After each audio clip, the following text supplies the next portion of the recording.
you were shown that what you believe to be Christmas in your mind is not really what Christmas is in reality?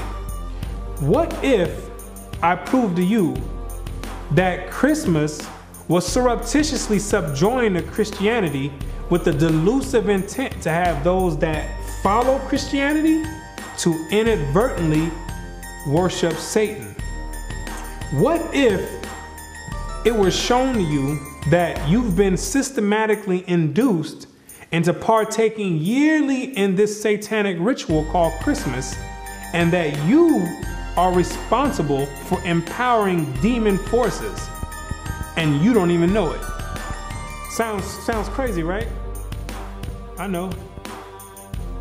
But nothing is ever what it really seems to be.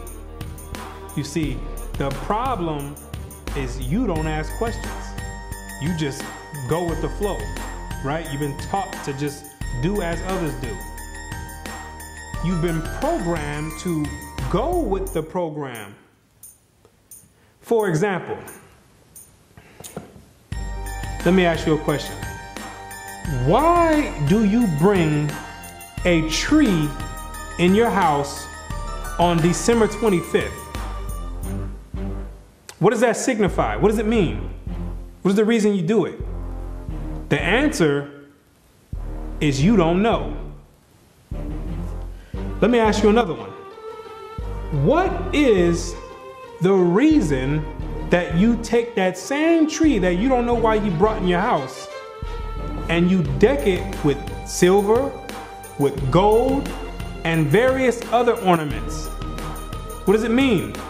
Why do you do it? The answer is you don't know. What is the reason you put that star on the top of that tree for? What does it mean? You don't know. What are you kissing somebody under a mistletoe for? You don't know. So now, with that being said, what you need to do is sit down and lend me your ear for a few minutes so you can understand why you do these things. You can get the origin of these things, and then you can consciously decide if you want to continue doing it or if you want to do away with it. Because you have been naively beguiled into worshiping Satan, and I'm going to show you exactly how Satan infiltrated Christianity with Christmas.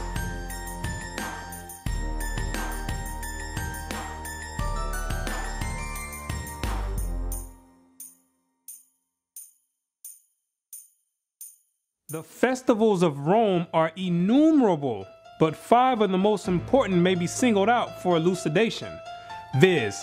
Christmas Day, Lady Day, Easter, the Nativity of St. John, and the Feast of Assumption. Each and all of these can be proved to be Babylonian. And first, as to the festival in honor of the birth of Christ, or Christmas, how comes it that the festival was connected with the 25th of December?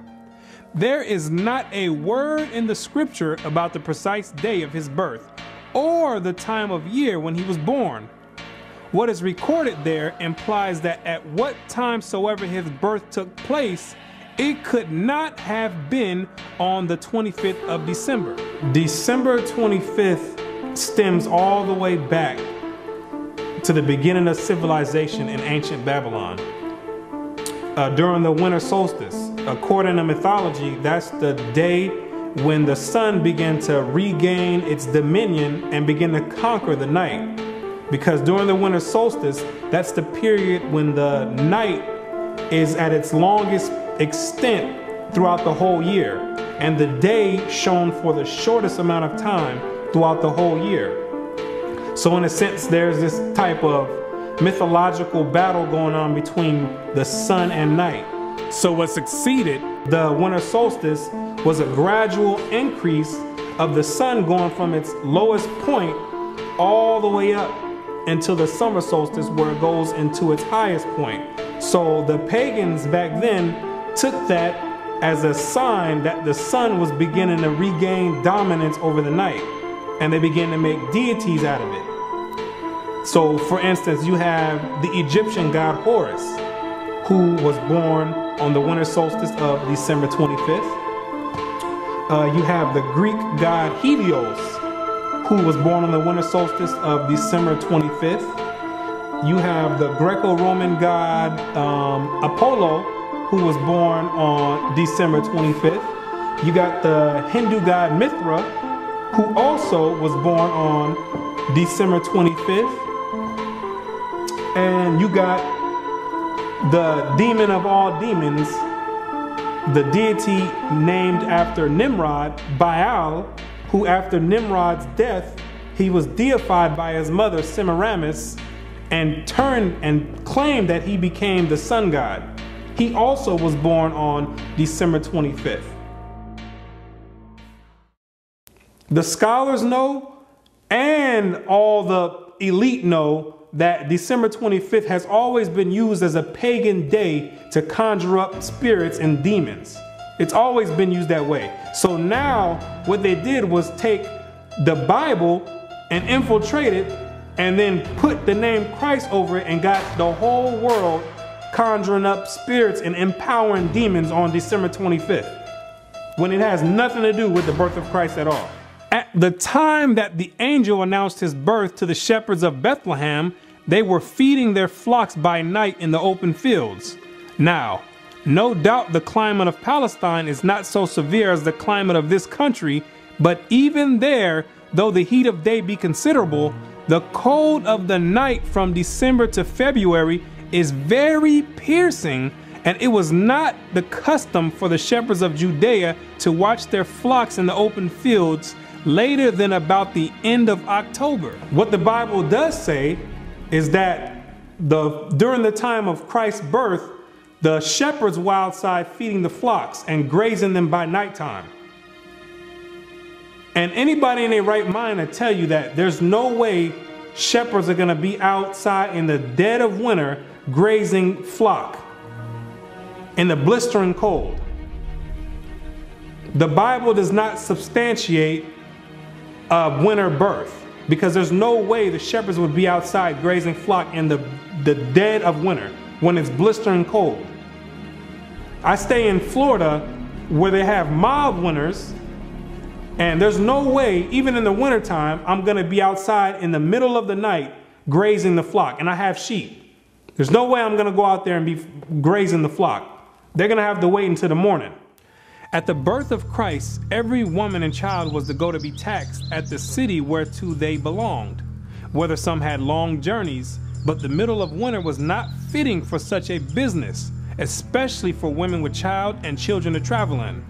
Therefore, Christ could not have been born in the depth of winter. And during the time of Christ's birth, Mary and Joseph had to go back to their city to be taxed. The Romans had set up publicans all throughout the land of Israel to have the Israelites come and pay tribute to them. And there's no way in the world that the Romans would have set up a taxation time during the dead of winter, because back then they didn't have cars and stuff where you can jump in with a heater. People had to walk and had to go out however means necessary, but they didn't have heaters with them. So in the dead of winter, when it's blistering cold, that would not be a beneficial and an appropriate time to have people come all the way back to get taxed in their own cities. Zondervan Bible Compact Dictionary. Christmas, the anniversary of the birth of Christ, and its observance celebrated by most Protestants and by Roman Catholics on December 25th, by Eastern Orthodox churches on January 6th, and by the Armenian Church on January 19th. The first mention of its observance on December 25th is in the time of Constantine, about AD 325. The date of Christ's birth is not known. The scholars themselves know that Christ was not born on December 25th. They know that for a fact. That's factual to them. But what happens is the government sets up preachers to go out and tell you some fabricated lie and have you teaching and participating in satanic rituals while they sitting back twirling their thumbs because they know that they know the truth already. And while you over there conjuring up demons, they sitting back laughing, enjoying it, and getting power. Constantine himself knew when he set it up that Christ was not born on December 25th. He knew that. He knew that it was a pagan ritual that was passed down from the Babylonians to the Egyptians, to the Greeks, all the way down to the Romans. And that all he was going to do was compile it together and have all the Christians thinking that they worship in Christ, when he knew good and well that it had nothing to do with the birth of Christ. The governmental system today knows that it has nothing to do with Christ, but they're not going to say anything. They write it in the books, but they're not going to say anything because you are conjuring up spirits and giving power to the demonic forces that rule the earth. How then did the Roman Church fix on December the 25th as Christmas Day? Why thus, long before the 4th century and long before the Christian era itself, a festival was celebrated among the heathen at that precise time of the year in honor of the birth of the son of the Babylonian Queen of Heaven. During the time of the Romans, they had a celebration during the same time of the year in December called the Saturnalia, where they would walk around and give each other gifts, sing songs, and have a bunch of orgies, a freak fest. It started out with 2 days, from December 17th to December 19th. Then it was extended to a week. So the Romans of antiquity were already celebrating Christmas before they knew anything about a Christ. The difference is they were celebrating and worshiping the Babylonian god Nimrod, reincarnated as Tammuz. They changed the name to Saturn. It's the same god, deified as the sun god. And they was paying homage and worshiping him at that time, before they had heard anything about a Christ. And if you know anything about history, Rome is the one who branched off and gave everyone their religion. Rome, that's where your Christian church comes from. That's where your Catholicism comes from. The Protestants, the Baptists, all those stem from pagan Rome. And that's where you get your Christmas from. They were celebrating Christmas before they heard anything about a Christ. They was already celebrating Christmas. And it may fairly be presumed that in order to conciliate the heathen and to swell the number of the nominal adherents of Christianity, the same festival was adopted by the Roman Church, giving it only the name of Christ. This tendency on the part of Christians to meet paganism halfway was very early developed. During the time of the Roman Emperor Constantine, Christianity had already been hijacked already. So Constantine had a diabolic plan to gain converts and to have all people come together under Christianity. But a lot of the pagans of Rome didn't want to come under the guidelines of Christianity at that time. So Constantine devised a plan and said, you know what? Don't worry about it. You like that Saturnalia? You don't have to give that up. We're going to incorporate that together with Christianity, and we're going to call it Christmas. So therefore, we can have the best of both worlds. We can have you still worshiping the god of Saturn, but all we'll do is we're going to put the face of Christ over it. And when the pagans heard that, they're like, well, we're on board then. If we can still continue to do Saturnalia, then we have no problem joining forces with the Christians. Because Saturnalia was the way that Christmas is celebrated today. That's how large of a scale Saturnalia was. It was the most prominent festival of the Romans back then. And we find Tertullian, even in his day, about the year 230, bitterly lamenting the inconsistency of the disciples of Christ in this respect, and contrasting it with the strict fidelity of the pagans to their own superstitions. By us, says he, who are strangers to the Sabbaths and new moons and festivals once acceptable to God, the Saturnalia, the feast of January, the Brumalia, and Matronalia are now frequented. Gifts are carried to and fro. New Year's Day presents are made with din, and sports and banquets are celebrated with uproar. Oh, how much more faithful are the heathen to their religion, who take special care to adopt no solemnity from the Christians. Upright men strive to stem the tide, but in spite of all their efforts, the apostasies went on till the church, with the exception of a small remnant, was submerged under pagan superstition.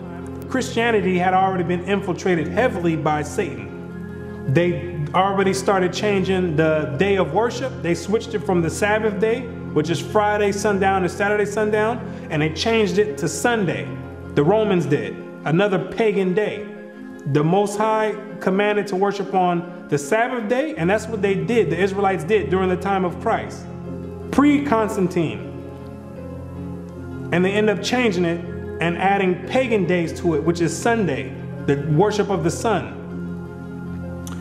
They had already started switching up the doctrines, and there was a few good men that were actually left that upheld the actual true doctrine of Christ in its true essence. And after a while, so much paganistic rituals and customs flooded in Christianity that the men who actually upheld the original doctrine, they ended up getting flooded out because the pagans already overflowed the Christian church. That Christmas was originally a pagan festival is beyond all doubt. The time of year and the ceremonies with which it is still celebrated prove its origin. In Egypt, the son of Isis, the Egyptian title for the Queen of Heaven, was born at this very same time, about the time of the winter solstice. The very name by which Christmas is popularly known among ourselves, Yule Day, proves at once its pagan and Babylonian origin. Yule is the Chaldee name for an infant or little child, and its 25th of December was called by our pagan Anglo-Saxon ancestors Yule Day, or the Child's Day, and the night that preceded it, Mother Night, long before they came in contact with Christianity. That sufficiently proves its real character.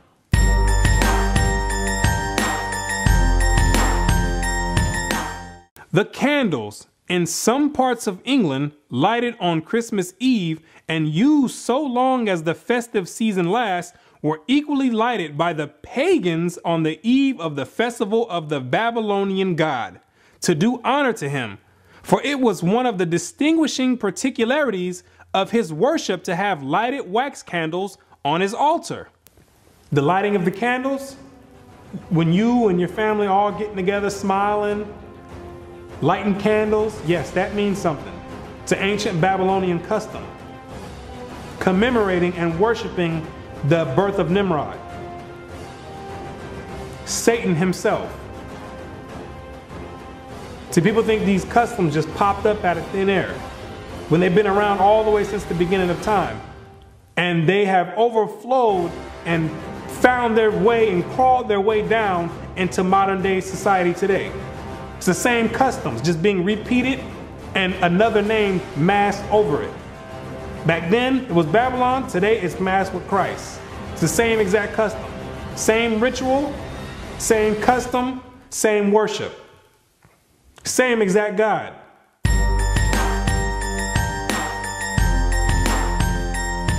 The Christmas tree, another paganistic custom and ritual that stems all the way back to ancient Babylon. It's the same exact God that worked his way all the way through and made his way all the way up to Christianity. It's the same exact deity. Most Christians don't even know that the Christmas tree is in the Bible. God condemns dealing with the Christmas tree. It's an abomination. He tells you not to deal with it. Any Christian that has read the Bible, the reason you don't know it's in the Bible because you've never read the Bible. Most Christians never read the Bible.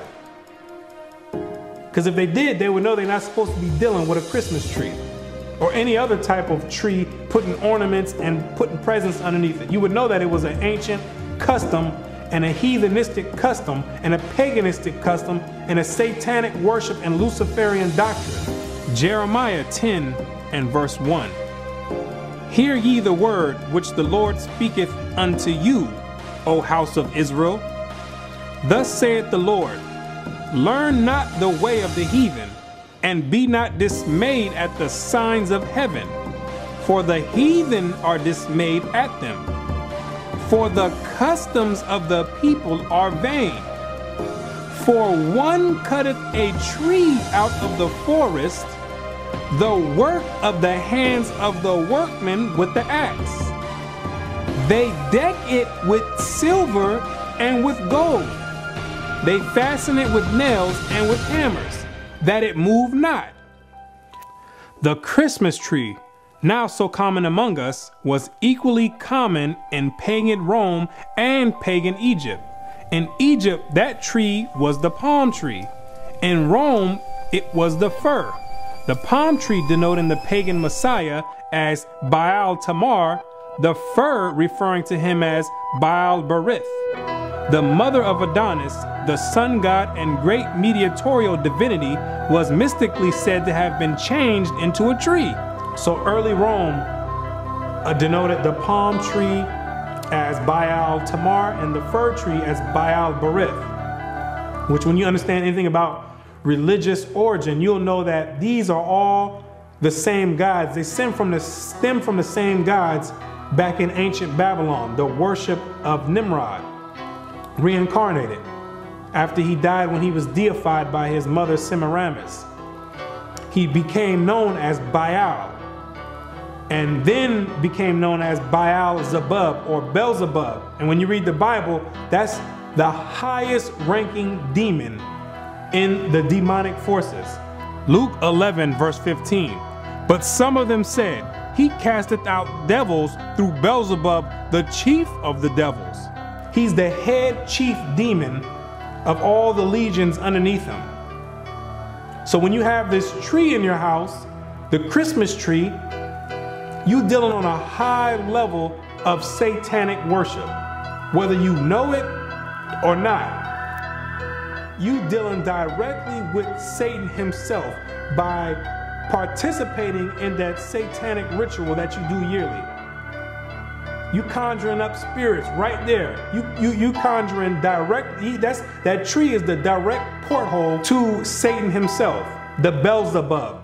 The Christmas tree, as has been stated, was generally at Rome a different tree, even the fir. But the very same idea as was implied in the palm tree was implied in the Christmas fir.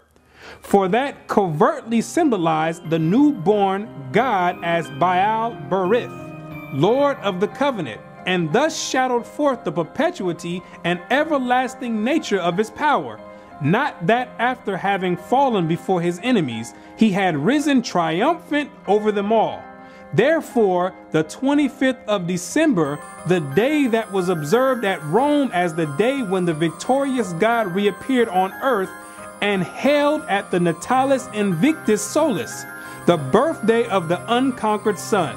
Now the Yule log is the dead stock of Nimrod, deified as the sun god, but cut down by his enemies. The Christmas tree is Nimrod redivivus, the slain god come to life again. So the Yule log is representation of Nimrod being chopped down, his death. Then you put the Yule logs into the fire. Most people don't do that part of the ritual because most of you don't have a fireplace to put it in. If you got money in your own place and an actual fireplace, those are the ones that might partake into that ritual. Then after that Yule log gets burnt, then on Christmas Day represents the reincarnation of Nimrod, which is the tree, the Christmas tree with the presents underneath it, because the legend has it that after Nimrod was reincarnated, he'd come in the nighttime and leave presents underneath the tree. So it's a whole ritual that's being done, and you don't have any idea why you're doing it. You completing a whole satanic ritual, and you have no idea why you're doing it. You're getting socially programmed to partake in this demonic custom, and you have no idea why you're doing it. So the hypnosis starts right after you finish at the end of November. And you get bombarded with all type of Christmas carols and Christmas movies and lights, different colors. And it's very obvious that Christmas has nothing to do with the birth of Christ. Because every store you go to Walmart, Walgreens, all you're gonna hear is Rudolph the Red-Nosed Reindeer. What does that have to do with the birth of Christ? You're gonna hear Santa Claus is coming to town. What does that have to do with the birth of Christ? And then on top of that, they mix in a small portion of religious belief just to mask it over and to cause confusion and make some people believe like, okay, you know what? Maybe it does have something to do with Christ. When at all that is a delusion and a disguise to what they have you doing already. They building you up to finish, to complete this ritual at the end of the month. So they start all the way from November with the hypnosis, and you like a walking zombie. They implant it in your mind and working on the sending vibrations and signals into your brain waves, and getting you prepared to participate in this ritual. And everybody gets all hyped up and ramped up to do it, when you don't have any idea you're about to participate in a satanic ritual on a very high level.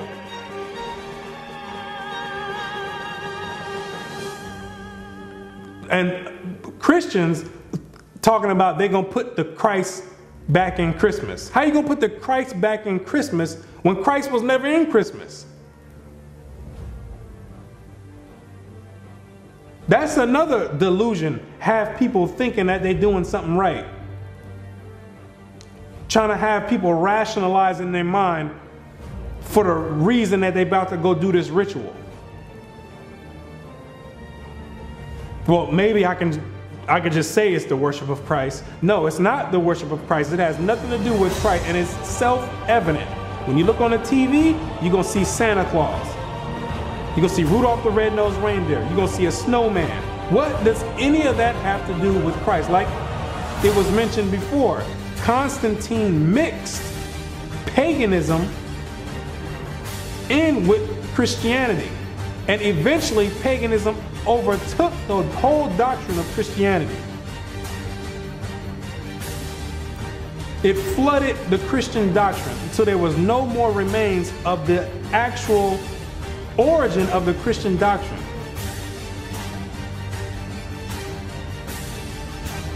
That's essentially what happened.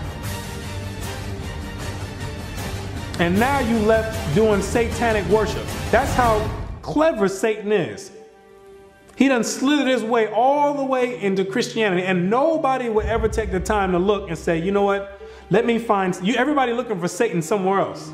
Maybe Satan over here. When Satan got his home base and headquarters right in Christianity. He got everybody deceived. Revelations 12 verse 9. And the great dragon was cast out, that old serpent called the devil and Satan, which deceiveth the whole world. When he operating right there in Christianity, no holds barred. He got you celebrating. He got you celebrating Christmas, Thanksgiving, Easter, Valentine's Day, all Babylonian customs, satanic worship, rituals on a high demonic level. Now, and with that said, most people are still going to go and participate in that ritual.